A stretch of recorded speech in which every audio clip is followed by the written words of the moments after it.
नमस्कार दोस्तों, कोई तैयारी यूट्यूब चैनल पर आप सभी का स्वागत है। संपूर्ण हिंदी विषय की तैयारी को आगे बढ़ाते हुए आज की क्लास में हम करेंगे हिंदी साहित्य के इतिहास के अंतर्गत आधुनिक काल में छायावाद के प्रमुख कवि सुमित्रानंदन पंत को। सुमित्रानंदन पंत से संबंधित उन सभी महत्वपूर्ण तथ्यों को हम करेंगे जो कि परीक्षा की दृष्टि से अति महत्वपूर्ण है। इससे पहले छायावाद युग के प्रमुख कवियों में हम जयशंकर प्रसाद के संबंध में महत्वपूर्ण तथ्य हम कर चुके हैं। जिस भी किसी ने पीछे की क्लास नहीं देखी है, आप पीछे की क्लास में जा कर के या प्ले लिस्ट में जाकर हिंदी साहित्य के इतिहास के अंतर्गत मैंने प्ले लिस्ट बनाई हुई है, उसमें जा कर के आप जयशंकर प्रसाद जी के संबंध में महत्वपूर्ण तथ्य देख सकते हो। आज की क्लास में हम सुमित्रानंदन पंत के संबंध में महत्वपूर्ण तथ्य देखेंगे।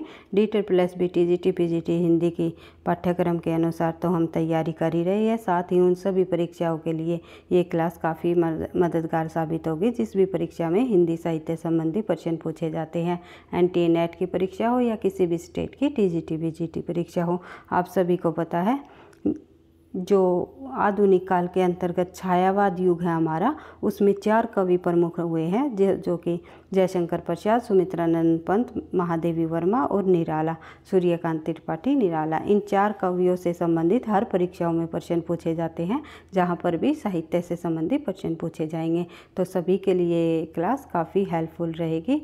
तो देख लेते हैं, शुरुआत कर लेते हैं सुमित्रानंदन पंत से संबंधित महत्वपूर्ण तथ्य। तो जन्म काल है इनका, जन्म हुआ इनका 1900 ईस्वी में, मृत्यु है 1977। अगर जीवन काल पूछ लिया जाए तो इनका जो है 1900 से लेकर 1977 का इनका जन्म जो जीवन काल रहा। बढ़ते हैं आगे। जन्म स्थान अगर पूछ लिया जाए तो ग्राम रहा कौशानी और जिला रहा अल्मोड़ा, उत्तराखंड। अगर सुमित्रानंदन पंत जी का ये पूछ लिया जाए किस जिले में इनका जन्म हुआ, किस ग्राम में हुआ, तो आप लोग देख सकते हो जन्म स्थान ग्राम कौशानी, जिला अल्मोड़ा या और उत्तराखंड में इनका जन्म हुआ। और मूल नाम इनका क्या था, तो गोसाई दत्त। गोसाई दत्त इनको कहा जाता था, इनका मूल नाम गोसाई दत्त था। उसके बाद बात करें आगे, प्रकृति के कोमल पक्ष का अत्यधिक वर्णन करने के कारण इनको प्रकृति का सुकुमार कवि कहा जाता है। प्रकृति का सुकुमार कवि या प्रकृति के चितेरे कवि किसे कहा जाता है, सुमित्रानंदन पंत जी को ही। उसके बाद बात करें आगे, अगला तथ्य है हमारी अपनी सूक्ष्म कोमल कल्पना के लिए अधिक प्रसिद्ध रहे। ये मूर्त पदार्थों के लिए अमूर्त उपमानों से जो परंपरा विकसित हुई, उस परंपरा के जो पंत जी द्वारा प्रारंभ मानी जाती है। मूर्त पदार्थों के लिए अमूर्त उपमान की परंपरा जो है पंत जी द्वारा ही प्रारंभ मानी गई है। उसके बाद बात करें आगे, महर्षि अरविंद द्वारा रचित भागवत जीवन, यानी इसका नाम है द डिवाइन लाइफ, जो कि महर्षि अरविंद जी द्वारा रचित रचना है। ये इनसे प्रभावित हुए सुमित्रानंदन पंत जी, ये पूछा जा सकता है सुमित्रानंदन पंत जी किस रचना से प्रभावित हुए या किससे प्रभावित हुए, तो आपको ध्यान रखना है भागवत जीवन या फिर द डिवाइन लाइफ भी दे सकते हैं, अरविंद द्वारा रचित। बढ़ते हैं आगे, सुमित्रानंदन राम के छोटे भाई लक्ष्मण को कहा जाता है, यानी सुमित्रानंदन सुमित्रा के जो नंदन है मतलब बेटे, तो किसे कहा जाता है, राम के छोटे भाई लक्ष्मण को। अतः कुछ लोग इन्हें रावणार्जुन नाम से भी जानते हैं, यानी कि इनका और अन्य नाम भी रावणार्जुन कुछ लोगों ने रख दिया था। तो पूछ सकते हैं ये नाम जो है किस लेखक से संबंधित है, यह पूछा जा सकता है। या ये पूछा जा सकता है सुमित्रानंदन का जो है मूल नाम क्या रहा, गोसाई दत्त। उसके बाद बात करें आगे, इनको छायावाद का विष्णु कहा जाता है। छायावाद का विष्णु, छायावाद का महेश, छायावाद का ब्रह्मा, ये अलग अलग कवियों को कहा जाता है। तो छायावाद का विष्णु जो कहा जाता है वो कहा जाता है सुमित्रानंदन पंत को। छायावाद का ब्रह्मा जो कहा गया वो जयशंकर प्रसाद को। छायावाद का रुद्र या महेश कहा गया निराला जी को।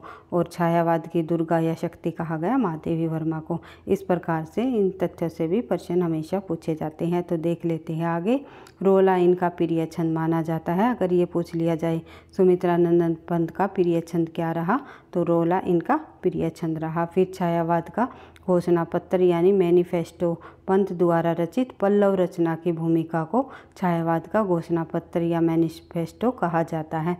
अगर ये पूछ लिया जाए निम्नलिखित में से किस रचना को छायावाद का मैनिफेस्टो कहा गया या किस रचना की भूमिका को जो है छायावाद का घोषणा पत्र कहा गया, ये पूछा जा सकता है। तो पंत की पल्लव रचना को, ये आपको ध्यान रखना है। बढ़ते हैं आगे। पंत की सर्वप्रथम कविता गिरजे का घंटा कई बार पूछी जाती है। पंत की पहली रचना कौन सी मानी जाती है या सर्वप्रथम रचना कौन सी मानी जाती है? तो वो है गिरजे का घंटा। यह कविता 1916 ईस्वी में प्रकाशित हुई। गिरजे का घंटा जो कविता है इनकी, ये कब प्रकाशित हुई? 1916 में। फिर है नंद दुलारे वाजपेयी इनको छायावाद का प्रवर्तक मानते हैं। किसी विद्वान ने जो है जयशंकर प्रसाद को छायावाद का प्रवर्तक माना, तो किसी ने किसी और को माना। जैसे रामचंद्र शुक्ल की बात करें तो छायावाद का प्रवर्तक उन्होंने जो है माखनलाल चतुर्वेदी को माना है। इस प्रकार से अलग अलग विद्वानों ने छायावाद के प्रवर्तक अलग अलग जो है लेखकों को माना है। तो नंद दुलारे वाजपेयी के अनुसार अगर बात करें तो पंत को जो है छायावाद का प्रवर्तक माना है। अगर पंत के अनुसार बात कर ले तो इन्होंने जो है छायावाद का प्रवर्तक प्रसाद को माना है। सॉरी भाई, एक सेकेंड। इस प्रकार से अलग अलग विद्वानों ने अलग अलग लेखकों को छायावाद का प्रवर्तक माना है। पंत को माना है नंद दुलारे वाजपेयी ने, और पंत ने किसे माना है? ये माना है जयशंकर प्रसाद को। ये आपको ध्यान रखना है कि पंत के अनुसार जो छायावाद का प्रवर्तक पूछ लिया जाए तो किसे माना जाता है? जयशंकर प्रसाद जी को। उसके बाद देख लेते हैं, ईलाचंद्र जोशी जी ने भी जयशंकर प्रसाद को छायावाद का प्रवर्तक माना है। और रामचंद्र शुक्ल ने जो भाई माखनलाल चतुर्वेदी को नहीं, सॉरी, मुकुटधर पांडे और मैथिली शरण गुप्त, इन दो विद्वानों को माना है। तो थोड़ा ध्यान नहीं रहा, माखनलाल चतुर्वेदी को प्रभाकर माचवे ने छायावाद का प्रवर्तक माना है। तो इसके लिए मैं माफ़ी चाहूँगी। तो अभी थोड़ा सा करवाते मुझे ध्यान आ गया दोबारा से रामचंद्र शुक्ल का जब नाम आया, तो इनको छायावाद का प्रतिनिधि कवि मानते हैं। छायावाद का प्रतिनिधि कवि मानते हैं रामचंद्र शुक्ल जी पंत को, ये आपको ध्यान रखना है। लेकिन प्रवर्तक अगर रामचंद्र शुक्ल के अनुसार पूछ लिया जाए तो मुकुटधर पांडे और मैथिली शरण गुप्त को इन्होंने छायावाद का प्रवर्तक माना है।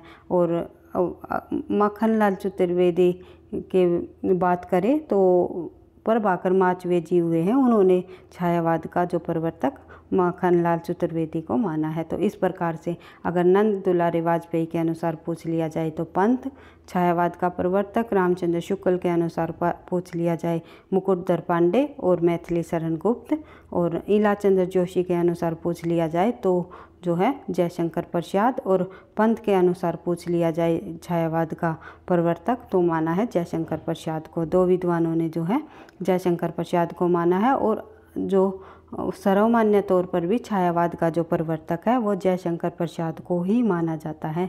ये आपको ध्यान रखना है। इन छोटे छोटे पॉइंटों से हमेशा परीक्षा में प्रश्न पूछे जाते हैं। तो बढ़ते हैं आगे, देख लेते हैं पंत जी की प्रमुख रचनाएं जो है वो कौन कौन सी रही। पंत जी की जो प्रमुख रचनाएं रही है वो है निम्नलिखित है। 4 श्रेणियों में विभाजित किया जाता है पंत जी की रचनाओं को। कौन कौन सी? नंबर 1 छायावादी रचनाएं, जो कि छायावाद युग की रचनाएं हैं, जो 1918 से लेकर के 1934 के बीच तक ये रचनाएं लिखी गई। उसमें देख लेते हैं कौन कौन सी शामिल है। पंत की जो रचनाएं हैं उनको 4 वर्गों में विभाजित किया जाता है। छायावादी रचनाएं, उसके बाद प्रगतिवादी रचनाएं, एक रही है अरविंद दर्शन से प्रभावित रचनाएं, और उसके बाद जो है मानवतावादी जो है आध्यात्मिक रचनाएं। ये जो रचनाएं 4 वर्गों में बांटी गई है पंत जी की।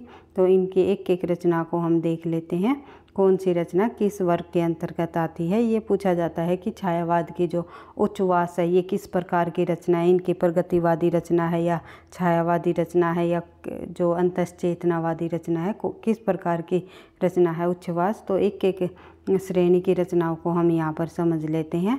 छायावाद की रचनाओं में जो है छायावाद युग की जो ये रचनाएं हैं, नंबर 1 उच्छ्वास 1920, ग्रंथि 1920, वीणा 1927, पल्लव 1928 और गुंजन 1932। ग्रंथि, वीणा, पल्लव, गुंजन कई बार परीक्षाओं में पूछा गया है। क्रम वाइज लगाइए इनकी जो छायावाद की जो ये रचनाएं हैं इनको क्रम वाइज लगाइए पंत जी की। तो देख लेते इनको सन के अनुसार याद करते हुए चलना है भैया, एक एक सन को देखते हुए चलना है किस रचना का क्या समय रहा, क्योंकि क्रम वाइज लगाने का या डायरेक्ट सन भी पूछ लेते हैं। जितने भी ये छायावाद के कवि हुए हैं, चारों कवियों से संबंधित एक भी ऐसा तथ्य नहीं है जो इम्पोर्टेंट नहीं है। सभी तथ्य उनके संबंध में, सभी तथ्य अपने आप में इम्पोर्टेंट है, कहीं ना कहीं पिछली परीक्षाओं में पूछे जाने वाले तथ्य है। और देख लेते हैं आगे, पंत की जो सर्वप्रथम छायावादी रचना मानी जाती है वो कौन सी मानी जाती है? उच्छ्वास को मानते हैं, जो कि जिसका समय रहा 1920 ईस्वी। फिर है पंत जी की प्रगतिवादी रचनाएं 1935 से लेकर 1945 के बीच की जो रचनाएं हैं। प्रगतिवादी रचनाओं में बात करते हैं सबसे पहले युगांत की। जब अगर ये पूछ लिया जाए तो छायावाद का अंत उनकी किस रचना से माना जाता है, तो युगांत जो रचना है इनकी प्रगतिवादी रचनाएं रही है। प्रगतिवाद की शुरुआत और छायावाद का अंत वाली रचना इनकी युगांत रचना ही मानी जाती है, जिसका समय रहा 1936। फिर है युगवाणी 1939, फिर है ग्राम्य 1940। उसके बाद इन तीनों रचनाओं को आप लोगों को फिर से एक बार रिवाइज कर लेना है। इम्पोर्टेंट रचनाएं रही है, कौन सी इनकी प्रगतिवादी रचनाओं में शामिल है, तो युगांत, युगवाणी और ग्राम्य तीनों रचनाएं इनकी प्रगतिवादी रचनाएं मानी जाती है। उसके बाद देख लेते हैं अरविंद दर्शन से प्रभावित जो रचनाएं है, देख लेते हैं। अरविंद दर्शन से प्रभावित जो रचनाएं मानी जाती हैं, अंतश्चेतनावादी रचनाएं या अंतश्चेतनावादी युग की रचनाएं कौन कौन सी रही है, जिनका समय रहा है 1946 से 48 के बीच। तो देख लेते हैं 1947 में लिखी इन्होंने स्वर्ण किरण इनकी अंतश्चेतनावादी रचना है। फिर है स्वर्ण धूलि, फिर है युगांतर, फिर है युगपथ। ये चार रचनाएं इनकी अंतश्चेतनावादी रचनाएं मानी जाती हैं, इनको भी आपको देख लेना है। बढ़ते हैं आगे, अगला जो है इनकी मानवतावादी आध्यात्मिक रचनाएं। तो मानवतावादी आध्यात्मिक रचनाओं में जो कि 1949 के बाद की जो रचनाएं लिखी गई उनमें शामिल है। ये नव मानवतावादी रचनाएं भी कही जाती है। तो इसकी जो सबसे पहले लोकायतन की बात करें तो लोकायतन रचना पर इन्हें पुरस्कार भी मिला हुआ है, सोवियत लैंड पुरस्कार। उसके बाद बात करें चिदम्बरा पर इन्हें ज्ञानपीठ पुरस्कार मिला हुआ है।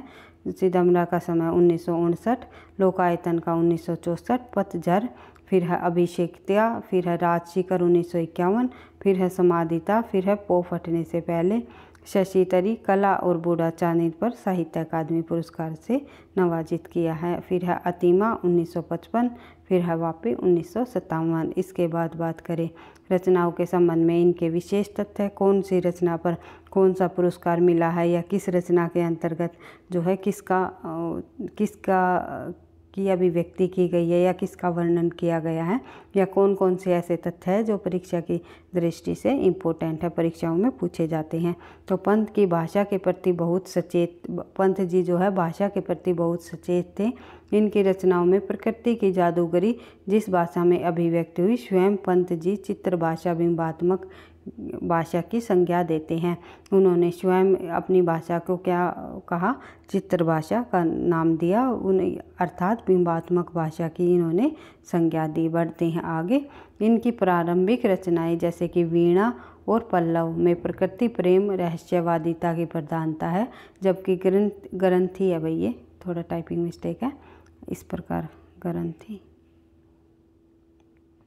फिर गुंजन रचना इनकी नारी प्रेम की अभिव्यक्ति हुई है। ग्रंथि और गुंजन रचना में उनकी जो है नारी प्रेम की अभिव्यक्ति को दर्शाया गया है, ये भी आपको ध्यान रखना है। उसके बाद एक तरफ वीणा का कवि है तो प्रकृति पर मुग्ध होकर बालाओं के सौंदर्य की अवज्ञा कर बैठता है, जैसे कि छोड़ दुर्मों की द्रुम छाया, तोड़ प्रकृति की माया। ये जो है इनकी प्रसिद्ध पंक्ति है, कई बार परीक्षाओं में पूछी जाती है कि ये पंक्ति किस लेखक की है। बाले तेरे बाल जाल में कैसे उलझा हूँ लोचन, जो ये है इसमें एक तरफ जो है उन्होंने प्रकृति पर मुग्ध होकर बालाओं के सौंदर्य को अवज्ञा कर बैठता है, ये जो इस पंक्ति के माध्यम से हमें पता चल जाता है। उसके बाद बात करें आगे, अगला जो हमारा तथ्य है, इनका काव्य क्षितिज 1916 से लेकर 1977 तक फैला था। इनका जो ये काव्य है क्षितिज 1916 ईस्वी से 1977 तक फैला था, ऐसा माना जाता है। दूसरी तरफ गुंजन का कवि है, इसके लिए नारी सौंदर्य प्रकृति सौंदर्य से भी बढ़कर रहा है। उसके बाद तुम्हारी मंजुल मूर्ति निहार लग गई मधु के वन में ज्वाल, जो ये पंक्तियाँ भी बीच बीच में दी गई है, ये इनकी इम्पोर्टेंट पंक्तियाँ हैं, ये पूछी जा सकती है। ये किस रचना से ली गई है, तो गुंजन रचना की है। खड़े की शंकु अनार कचनार लालसा की लो से उठ लाल, जो इस प्रकार से ये पंक्तियाँ दी गई हैं, इनको भी आपको देखते हुए चलना है। बढ़ते हैं आगे। युगांत, उसके बाद जो रचना है इनकी युगांत रचना पंत जी की छायावादी दृष्टिकोण की अंतिम रचना मानी जाती है। अगर ये पूछ लिया जाए छायावादी दृष्टिकोण की अंतिम रचना कौन सी है, युगांत। प्रगतिवाद की शुरुआत किस रचना से मानी, वो भी युगांत। इस प्रकार प्रश्न पूछे जाते हैं, एक दूसरे से में प्रश्नों को तथ्यों को इस तरह घुमा फिरा कर प्रश्न पूछ लिए जाते हैं। तो यह छायावाद युग के अंत का घोषणा पत्र, साथ ही इसमें प्रगतिवाद का उदय भी मिलता है। बढ़ते हैं आगे। कला और बूढ़ा चांद रचना कवि के द्वारा 1958 में रचित कविताओं का संग्रह है और स्वर्ण किरण स्वर्ण धूलि अतिमा उत्तरा आदि के अतिमानस के स्वर्ण प्रकाश की अभिव्यक्ति हुई, जबकि वास्तविक दुनिया से मेल नहीं खाती। ये आपको ध्यान रखना है। उसके बाद बात करिए आगे। युगवाणी रचना में पंत जी ने प्रगतिवाद को युग की वीणा कहा है। किस रचना में प्रगतिवाद को उन्होंने युग की वीणा बताया है, तो उन्होंने प्रगतिवाद की रचना में युगवाणी जो रचना है इनकी प्रगतिवादी रचना, उसको में उन्होंने युग की वीणा बताया है। बढ़ते हैं आगे। कई बार पूछा जाता है युग की वीणा जो है किस रचना को बताया है पंत जी ने, तो युगवाणी रचना को। बढ़ते हैं आगे। अगला है, इन्होंने हरिवंश राय बच्चन के सहयोग से खादी के फूल शीर्षक से कविता लिखी। तो किसके सहयोग से इन्होंने जो है खादी के फूल नामक जो रचना लिखी, तो वो हरिवंश राय। कई बार पूछा जाता है निम्नलिखित में से जो है पंत जी के सहयोगी लेखक कौन रहे हैं खादी के फूल शीर्षक से जिन्होंने रचना लिखी, तो पंत जी के साथ जो है बच्चन जी ने जो है इसकी हिंद कविता में अपना सहयोग दिया है। या ऐसी कौन सी रचना जिन्होंने जो है पंत जी और बच्चन ने दोनों ने मिलकर लिखी, वो है खादी के फूल। कई बार परीक्षाओं में पूछा जाने वाला प्रश्न है। बढ़ते हैं आगे। अगला है इनकी रचना लोकायतन के संबंध में कुछ और अन्य महत्वपूर्ण तथ्य जो कि परीक्षा में पूछे जाते हैं। लोकायतन यह पंत जी द्वारा रचित सर्वश्रेष्ठ रचना मानी जाती है। यह महात्मा गांधी के जीवन पर लिखा गया लगभग 700 पृष्ठों का एक प्रबंध महाकाव्य है और इसके 2 खंड व 7 द्वारों यानी अध्यायों में विभक्त है। 2 खंड और 7 अध्यायों में इस जो है प्रबंध काव्य अर्थात महाकाव्य को विभक्त किया गया है। इनकी अंतिम काव्य रचना मानी जाती है। यह जो लोकायतन है लोकायतन इनकी अंतिम काव्य रचना मानी जाती है, ये भी आपको ध्यान रखना है। बढ़ते हैं आगे। ये पूछा जा सकता है कि निम्नलिखित में से पंत जी की अंतिम काव्य रचना कौन सी है, तो लोकायतन। बढ़ते हैं आगे। प्राप्त पुरस्कार, इन्होंने किस रचना पर कौन सा पुरस्कार प्राप्त हुआ, ये मैं आपको बता ही चुकी हूँ, फिर एक बार से देख लेते हैं। चितमरा रचना इनके लिए 1968 ईस्वी में भारतीय ज्ञानपीठ पुरस्कार से इसे नवाजित किया। वह साहित्य अकादमी का प्रथम ज्ञानपीठ पुरस्कार माना जाता है। ये पूछा जाता है निम्नलिखित में से हिंदी साहित्य का जो प्रथम ज्ञानपीठ पुरस्कार है वो किस लेखक को दिया गया या पंत जी को किस रचना पर दिया गया, ये दिया गया चितमरा रचना पर 1968 ईस्वी में सुमित्रा नंदन पंत जी को। उसके बाद बात करें आगे, जो कि 1982 तक ही जो है साहित्य जो ये ज्ञानपीठ पुरस्कार थे ये किसी एक विशेष रचना पर दिए जाते थे, लेकिन बाद में उनके हिंदी साहित्य के इतिहासकारों को उनके संपूर्ण साहित्य पर दिया जाने लगा ज्ञानपीठ पुरस्कार। ये आपको ध्यान रखना है क्योंकि कुछ लेखक हुए हैं जिन्होंने उनकी रचनाओं पर साहित्य अकादमी पुरस्कार प्राप्त है, अन्यथा बाद में जो पुरस्कार दिए जाने लगे ज्ञानपीठ पुरस्कार ये उनकी किसी एक विशेष रचना पर न दे करके उनके संपूर्ण साहित्य पर दिया जाने लगा। बढ़ते हैं आगे। लोकायतन की जब हम बात करें, काव्य के लिए सोवियत भूमिलैंड पुरस्कार प्राप्त हुआ है। लोकायतन जो रचना है इनकी उस पर सोवियत भूमिलैंड पुरस्कार से नवाजित किया गया। उसके बाद कला और बूढ़ा चांद जो है इन पर इस रचना पर इन्होंने 1960 ईस्वी में साहित्य अकादमी पुरस्कार प्राप्त हुआ। तो ये भी आपको ध्यान रखना है। कला और बूढ़ा चांद पर साहित्य अकादमी पुरस्कार और लोकायतन पर इन्हें सोवियत लैंड पुरस्कार, चिदम्बरा पर इन्हें ज्ञानपीठ पुरस्कार मिला है। बढ़ते हैं आगे। अगला तथ्य हम देख लेते हैं। भारत सरकार के द्वारा इनको पद्म विभूषण से भी अलंकृत किया गया। इन्हें पद्म विभूषण जो है पुरस्कार से भी नवाजित किया गया। किनको? सुमित्रानंदन पंत को। प्रसिद्ध कथन हम देख लेते हैं सुमित्रानंदन पंत का। कई बार ये कथन भी परीक्षा में पूछ लिया जाता है और पूछ लिया जाता है ये कथन किस लेखक का है, ये किसने कहा। तो हमें भाषा नहीं राष्ट्रभाषा की आवश्यकता है, पुस्तकों की नहीं मनुष्यों की भाषा, जिसमें हंसते रोते खेलते कूदते लड़ते गले मिलते सांस लेते और रहते हैं, जो हमारे देश की मानसिक दशा का मुख दिखलाने के लिए आदर्श हो सके। ये पूरा का पूरा जो कथन है ये सुमित्रानंदन पंत जी का है। इसके बाद अगला जो लेखक हमारा निराला, उसके बाद अगली जो लेखिका है हमारी महादेवी वर्मा। इन सभी से संबंधित महत्वपूर्ण तथ्यों को हम करते हुए अपनी तैयारी को धीरे धीरे आगे बढ़ाएंगे। आज की क्लास में केवल हमने सुमित्रानंदन पंत को ही किया है। नेक्स्ट क्लास में हम जो है निराला और महादेवी वर्मा दोनों लेखकों को करते हुए छायावाद के सभी जो ये प्रमुख 4 स्तंभ माने जाते हैं इनको हम कंप्लीट कर लेंगे।